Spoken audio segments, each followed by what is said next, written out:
저는 강원대학교 윤리교육과 명예교수 신중섭입니다. 이 시간에는 자유민주주의 역사적 전개 과정을 한번 살펴보죠. 이게 이제 사실 우리가 민주주의를 그렇게 중요하다고 생각하지만은 역사는 얼마 안 됐습니다. 자유주의도 그런 거고. 물론 이제 고대의 자유라든지 고대의 민주주의를 얘기하는 사람들 많습니다만은 현재 우리가 익숙한, 우리가 누리고 있는 그런 자유민주주의 역사는 서구의 역사로 봐도 200년, 300년 밖에 안 됐어요. 우리나라 같은 경우는 100년도 안 됐죠. 그래서 대단히 역사가 짧습니다. 그리고 글쎄요, 우리가 이 정치, 경제, 체제 이런 거가 지금 우리는 자유민주주의 정체제로 얘기를 하고 경제체제로는 시장경제를 얘기하는 이게 완벽한 건 아니죠. 그래서 이것이 얼마나 더 지속될지는 우리가 알 수가 없습니다. 그리고 여전히 이거에 대해서는 문제점을 지적하는 사람들이 많고 또 이게 문제가 많아서 다른 걸로 바뀌어야 한다 이렇게 주장하는 사람이 많기 때문에 이것이 사람들이 나는 저거 싫다. 자유민주주의 좋은 것 같지가 않다. 이렇게 생각해서 자유민주주의에 대해서 사람들의 마음이 떠나면은 사라지게 되는 거예요. 결국은 자유민주주의가 아무리 좋다고 하더라도 사람들로부터 호감을 상실하게 되면은 저거는 사라지게 된다. 이렇게 볼 수가 있습니다. 그래서 자유민주주의가 앞으로 어떻게 적용될까 생각은 모르는 거죠, 우리가. 그러나 역사적 전개 과정을 살펴볼 필요는 있겠다. 어떻게 해서 자유주의와 민주주의가 만나게 돼서 자유민주주의라고 하는 말이 생겨났고 또 그 뒤에는 또 이제 자유민주주의 시장경제 그렇게 얘기를 하지 않습니까? 경제체제로 시장경제가 형성되었는가라고 하는 것은 대단히 중요한 문제입니다. 그래서 민주주의가 역사가 더 오래됐으니까 민주주의는 흔히 이제 나눌 때 고대 민주주의가 근대 민주주의를 나눕니다. 물론 이제 근대 민주주의, 모던 민주주의도 17세기, 8세기에 시작이 된 그때부터 발전하기 시작해온 민주주의를 이야기하면서 조금 전의 민주주의하고 현재 민주주의를 나누어서 이제 근대 민주주의, 현대 민주주의 이렇게 나누기도 합니다. 여러 가지 구분이 되죠. 그래서 고대 민주주의는 아테네에서 시작이 된 집정민주주의죠. 그래서 서양의 대개 7세기인가 6세기인가 거기 시작이 돼가지고 몇백 년 지속이 되다 끝난 민주주의예요. 아테네 민주주의죠. 그러다가 이제 쭉 중세가 진행이 되다가 다시 이제 근대의 자유의 물결이 일어나면서부터 우리가 흔히 얘기하는 근대 혁명, 명예혁명, 프랑스 혁명, 미국의 독립혁명 이런 것이 전개가 되고 자본주의가 더 전개되면서부터 이제 그 민주주의가 다시 부활을 했다 이렇게 볼 수 있을까요? 그런데 재미있는 건요, 고대의 민주주의에 대해서도 그 당시 철학자들, 플라톤이라든지 아리스토텔레스는 대단히 부정적으로 생각을 했어요. 이거 중정치다, 무식한 사람들이 무슨 정치의 결정을 내리느냐 이렇게 주장을 해가지고 상당히 민주주의는 일종의 좋지 않은 정체로 이렇게 인정을 받다가 인식이 이게 안 바뀐 거예요. 근대까지 처음에 쭉 내려왔어요. 그래서 미국의 헌법을 보게 되면은 완전히 민주주의 요소가 있는 게 아닙니다. 그래서 미국의 건국의 아버지들, 특히 그 메디슨 같은 사람들은 민주주의를 대단히 경계를 했습니다. 그래서 공화주의 요소를 많이 집어넣었다는 겁니다. 미국의 헌법에. 그러니까 이거 민주주의라고 하는 것이 지식도 부족하고 판단도 부족하고 이런 사람들이 다 정치의 결정을 한다는 게 이게 문제가 많은 거 아니야? 이런 생각을 할 수밖에 없는 거예요. 그래서 존 스튜어트 밀 같은 경우는 차등 투표를 주장했지 않습니까? 존 스튜어트 밀 같은 경우가 19세기인데. 그래서 이거 곤란하다. 그래서 스튜어트 밀은 학력이 많은 사람들은 좀 투표권을 더 많이 주자 이렇게 주장을 했어요. 요즘 같으면 말도 안 되죠. 박사학위 따면은 5표를 주고 국민학교나 초등학교 나온 사람은 4표를, 3표를 주고 이러면 안 되잖아요. 돈이 많은 사람은 많이 주고 없는 사람은 적게 주고 이러면 안 되잖아요. 요즘은 보통 1인 1표거든요. 그러나 근대에도 초창기에는 민주주의를 그렇게 생각을 안 했다는 겁니다. 보통선거권을 생각을 안 하고 투쟁을 통해서 보통선거권을 사람들이 획득해가는 과정이 근대 민주주의 발전 과정이라고 볼 수가 있습니다. 그래서 근대 민주주의는 어떻게 보면은 이 투표권을 상당히 제한을 했어요. 처음에는 재산이 있는 사람한테 줬죠. 뭐 그게 3%라고 그럽니까? 그러다가 이 확장이 되고 해서 여성 투표권이 주어진 게 1920년대 아닌가요? 뭐 그리고 스위스 같은 경우 1970년도에 돼야 여성 투표권이 주어지고 우리나라는 이제 어떻게 보면 행운이라고 할까 해서 1948년도에 보통 선거권이 다 들어왔습니다. 그러나 역사적으로 보면은 이 과정을 투쟁의 과정을 거쳐서 피를 흘려가면서 이 보통 선거권이 획득됐다. 그렇게 볼 수가 있습니다. 그래서 결국은 이 자유주의는 자본주의와 함께 발전을 했고 자유주의는 경제적 자유주의가 자본주의죠. 그래서 자유주의가 민주주의와 결합을 하지 않고 처음에는 자유주의가 발전하다가 결국 자유주의자들은 민주를 경계를 했는데 왜 그런가 하면 개인의 자유를 침해할 수 있기 때문에 있다고 생각했기 때문에 그렇습니다. 그러다 할 수 없이 결국은 막 사회적으로 민주주의가 확장되고 투표를 하다 보니까 결국 보통선거권으로 확장이 된 겁니다. 그래서 자유주의와 민주주의는 공통점은 있습니다. 평등이라고 하는데 자유주의도 모든 인간은 신 앞에 평등하다고 그러지 않습니까? 이 두 개가 합쳐가지고 민주주의 1인 1표 아니에요. 자유주의도 근본은 모든 사람은 평등하다고 봅니다. 하나님 앞에 평등하다고 보는 거. 이 두 개 합쳐가지고 이제 자유주의가 민주주의 합쳐서 자유민주가 되면서 이거 이제 확장된 거죠. 그래서 보통 선거권으로 확장이 된 겁니다. 그래서 결국은 20세기에 들어와서는 보통 선거권이 보편화가 되게 됩니다. 그래서 우리가 민주주의 특징을 다시 한번 확인을 해보면 자유롭고 공정한 선거, 시민으로서의 시민활동에 적극적인 참여. 이 참여라고 하는 것은 우리가 투표를 하는 거예요. 그런데 투표율이 되게 낮죠. 뭐 어떤 경우에는 뭐 30% 미만으로 떨어질 수도 있더라고요. 뭐 보궐선거 하면은. 그래서 글쎄요, 꼭 뭐 나는 투표권을 행사 안 하는 거, 투표에 불참하는 것도 의사표시 이렇게 볼 수도 있습니다만은, 그러나 어떤 경우에 많은 시민이 참여해야죠.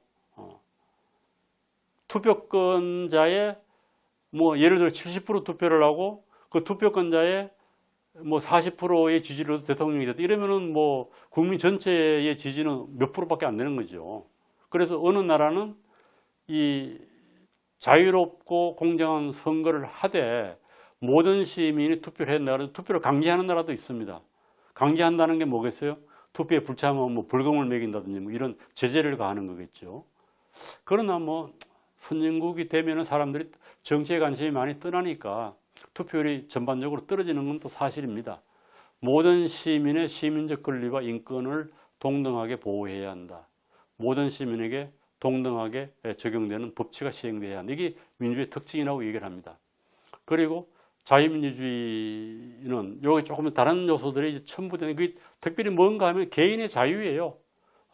개인의 어떤 재산권의 자유라든지 뭐 표현의 자유라든지 자유에 초점이 맞추어지면 이제 자유민주주의가 되는 거죠. 이건 참 대립관계 있는 거예요. 종교의 자유 이런 거. 그래서 민주주의는 집단 결정이고 자유는 개인의 결정이기 때문에 집단 결정을 하게 되면은 개인의 자유가 침해당할 수밖에 없는 거죠. 그래서 존 스타트 밀은 대의정군에서 이런 얘기를 합니다. 민주주의는 토론의 자유를 통해 소수의 세습적 개인만이 아니라 전체 대중이 어느 정도 정부에 참여하고 100% 참여할 수는 없죠. 참여하고 정부로부터 파생되는 교육 및 정신적인 활동의 공유자가 되는 것으로 특징으로 한다 이렇게 했습니다. 그러니까 이 존 스타트 밀은 자신이 또 실제로 국회의원 국회의원인지 뭔지는 모르겠 하여튼 그 국민의 대표가 되는 의원에 나섰어요. 뭐 주변 사람들이 존 스타트 밀 보고 좀 나서라. 당신이 나서가지고 우리 지역의 대표가 되면 좋겠다. 나서가지고 뭐 그때 약속을 해가지고 나는 선거운동 안 한다 뭐 그랬다고 그래요. 그래서 겨우 대통령이 아니라 그 지역의 대표가 됐다가 그 다음에 나서는 떨어졌어요. 그러니까 그걸 보고 이제 존 스타트 밀은 이제 여전히 성숙한 시민이어야 한다는 생각을 가지고 있어요. 민주 시민은 성숙한 시민이어야 한다. 그리고 개인이 누리는 자유도 성숙한 시민에게만 허용해야 한다. 이런 생각을 존 스타트 밀이 했습니다. 뭐 그럴 수밖에 없는 거죠. 모든 사람들이 다 똑똑하지 않으니까. 그러나 역사는 그 반대로 흘러갔습니다. 모든 사람들에게 투표권이 갔어요. 자신의 의견을 표명하고 다른 사람의 의견을 수용해야 한다. 패배 정당성을 인정하는 정당 사이의 경쟁이다. 이거는 이제 자유민주주의의 특성들을 가지고 있다는 이 얘기죠. 그래서 자유민주주의에 참여함으로써 또 인간은 성숙한다. 자유민주주의는 또 정치 교육장이다. 이렇게 얘기하는 사람들도 있습니다. 그 과정에 참여함으로써 정치적으로 성숙하게 된다. 그런 얘기가 되겠죠. 그래서 이제 이 자유주의 합친 민주주의가 자유민주주의인데, 민주주의와 자유주의는 상호 보완적 대립문이다. 이건 뭐 여러 사람들이 하는 얘기입니다. 특히 이제 자유시장 경제가 그래요. 민주주의는 다수결, 권력에 출처하고 연관이 되어 있고, 자유주의는 개인이 자유를 많이 누리려고 하면은 뭐를 해야 되겠습니까? 국가와 권력을 제한해야 됩니다. 그래서 자유주의자들은 국가 권력을 제한하는 데 상당한 관심을 가지고 있습니다. 정부가 헌법에 규제되어야 하며, 사회는 모든 구성원들이 다른 사람들로부터, 그리고 자의적인 정부로부터 자신을 보호할 권리를 가지고 있다. 그러니까 자유주의의 핵심은 개인의 자유, 개인의 권리입니다. 그래서 자유주의는 자유민주주의가 되어서도 이것이 보호되어야 한다고 생각을 하는 거죠. 그러나 자주 민주주의를 통해서, 민주주의라고 하는 명분을 통해서 개인의 자유가 침해되는 경우는 많습니다. 그래서 두 가지는 대립적이기도 하다, 이런 얘기입니다. 자유민주주의 국가의 어떤 제도적, 역사적으로 살펴보면은 뭐 이게 다양한 거예요. 선거 체계도 다릅니다. 단순 다수제가 있고 비례대표제가 있어요. 이 단순 다수제는 뭐 선거의 결과 가운데 가장 많은 표를 얻은 사람들이 대통령이 되고 국회의원이 되는 거죠. 이것도 어떻게 보면 좀 불완전하죠. 그래서 극단적인 경우는 뭐 30 몇 프로를 얻고 대통령이 되는 이런 경우도 있는데, 그게 좀 곤란하죠. 국민의 지지가 너무 약하죠. 비례대표제는 그 정당별로 표가 나오면은 국회의원 숫자가 비슷해지는 거예요. 이건 국회의원하고 관련되어 있는 건데, 우리나라는 이게 두 개 섞여 있어요. 국회의원의 지역구 국회의원에서는 무조건 단순 다수제지만은 비례대표에서는 득표율에 따라서 국회의원 숫자가 정해지니까 투표 수하고 국회의원 숫자가 비례하는 거, 이게 비례대표입니다. 어느 나라나 이게 섞여 있기도 하고 하나로만 하는 나라도 있습니다.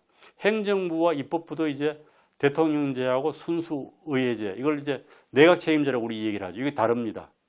그 다음에 단방제가 있고 연방제가 있는데, 연방제 같은 경우는 미국 같은 게 대표적이죠. 여러 주가 합쳐서 하나의 나라. 우리나라는 단방제라고 봐야 돼요. 물론 이제 그렇다고 해서 지방자치가 없는 건 아닙니다. 그러니까 같은 민주주의를 시행하는 국가들도 좀 다르다는 얘기고, 사법부의 역할에 대해서도 그래요.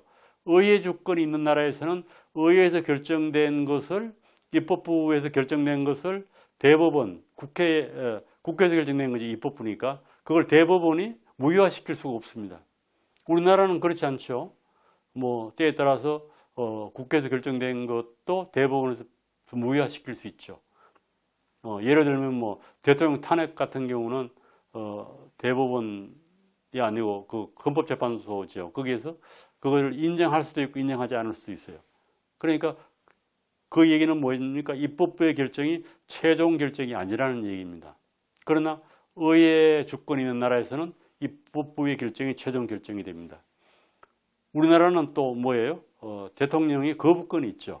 그래서 나라마다 운행 방법이 다르다는 얘기입니다. 헌법재판소가 있는 나라도 있고 없는 나라도 있고, 그래서 같은 자유민주주의 국가라고 하더라도 여러 가지 제도의 다양성이 있고, 이 중에 어떤 제도를 택하느냐에 따라서 뭐 더 민주적이다 민주적이 아니다 이렇게 얘기할 수는 없는 겁니다. 다 민주주의적이라고 볼 수 있죠. 그래서 우리나라 같은 경우도 뭐 어떤 사람들은 뭐 내각 책임제를 하는 게 좋겠다 뭐 이렇게 주장하는 분들도 있어요. 대통령에게 너무 과도한 권력이 간다. 그 다음에 또 어떤 분들은 뭐 대통령 선거에서도 단순 다수를 하지 말고 과반수 이상이 나올 때까지 계속 선거를 하자 뭐 이런 주장을 하는 분들도 있고, 그러나 또 선거에 비용이 또 들어가는 측면이 있기 때문에 곤란하다 뭐 이렇게 보는 분들도 있습니다. 그래서 그거는 이제 어떻게 보면은 헌법이라든지 법률을 통해서 국민들이 정하기 나름입니다. 그래서 이 국가가 어떤 제도를 선택하느냐라고 하는 것도 끊임없이 이제 바뀌어 왔다고 그래가지고 이제 근대의 자유민주주의가 이렇게 진행이 되면서 모양은 조금 달라진다고 하더라도 그것이 다 뭐예요? 자유민주주의는 틀림이 없다 이런 얘기입니다. 그래서 이제 역사적으로 자유민주주의가 전개된 과정을 보면서 초기 근대 국가, 자본주의 국가, 복지 국가 이렇게 나눠가지고 초기 근대 국가에서는 외부적 적으로부터 안보를 제공하고 내부적 질서를 유지하고 세입을 조성한다. 이거는 이제 아담 스미스 같은 경우가 얘기한 것하고 유사한 것 같기도 해요. 국방과 치안과 그 다음에 세입 조정은 이제 사회 인프라, 경제적 인프라, 뭐 도로라든지 항만이라든지 이런 것을 국가에서 한다. 해서 이런 기능들이 이제 근대 국가 초기에는 이렇게 좀 약하게 된 거죠. 약하게 이렇게 했는데 이게 점점 이제 변하는 겁니다. 그렇다고 해서 저 기능을 버리는 건 아니에요. 자본주의 국가가 되면 경제 성장을 촉진한다고 그래가지고 아무래도 국가에 대해서 경제 성장을 하려고 하면 국가가 경제에 개입하는 게 좀 적어져야 된다 이런 의미가 되겠죠. 그리고 현대 국가, 복지 국가로 보면 소득 보장과 사회적 혜택을 제공한다 이렇게 주장을 합니다. 그러니까 이 기능이 더 더해진 겁니다. 아무리 이제 사회 보장과 사회적 혜택을 제공한다고 하더라도 뭐 안보라든지 치안이라든지 이런 거 무시하는 거 아니죠. 누적적이 되는 겁니다. 그리고 경제 성장을 촉진하지 않는 건 아니에요. 경제 성장이 돼야지만이 소득 보장과 사회적 혜택을 제공할 수 있기 때문에 다만 이제 중점을 어디에 두느냐의 차이점이 있다고 볼 수가 있습니다. 그래서 민주주의 국가 이론이라고 하는 책에서 이제 진화하는 국가의 핵심 그 과제가 뭐냐에 대해서 이렇게 얘기를 하고 있습니다. 그리고 이제 재밌는 건 민주주의하고 이 자유주의가 불화한다고 얘기를 했지 않습니까? 그런데 묘한 거는 두 개가 합쳐진 나라들이 소위 말하면은 자유롭고 민주주의예요. 이거 우리가 부정할 수가 없어요. 그래서 우리가 자유민주주의가 지금까지 제도 중에 가장 좋다 이렇게 얘기하는 이유이기도 합니다. 그래서 거의 일치해요. 민주주의 국가하고 경제적으로 발전하는 국가가 거의 일치합니다. 그래서 같이 가야 된다. 그래서 상호 보완적이다. 이렇게 얘기를 하고 있는 겁니다. 똑같죠? 두 개 지도를 맞춰보면 거의 유사합니다. 자유, 프리덤 하우스에서 조사한 대의민주를 채택하고 있는 나라가 뭐 경제적 자유 이런 걸 채택하고 있는 나라가 비슷해요. 이거 보시면요.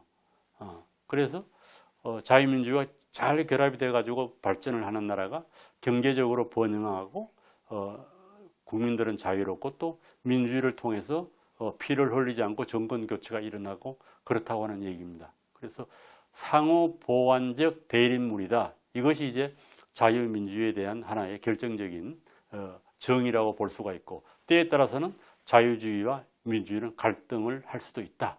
이렇게 볼 수 있습니다. 예, 감사합니다.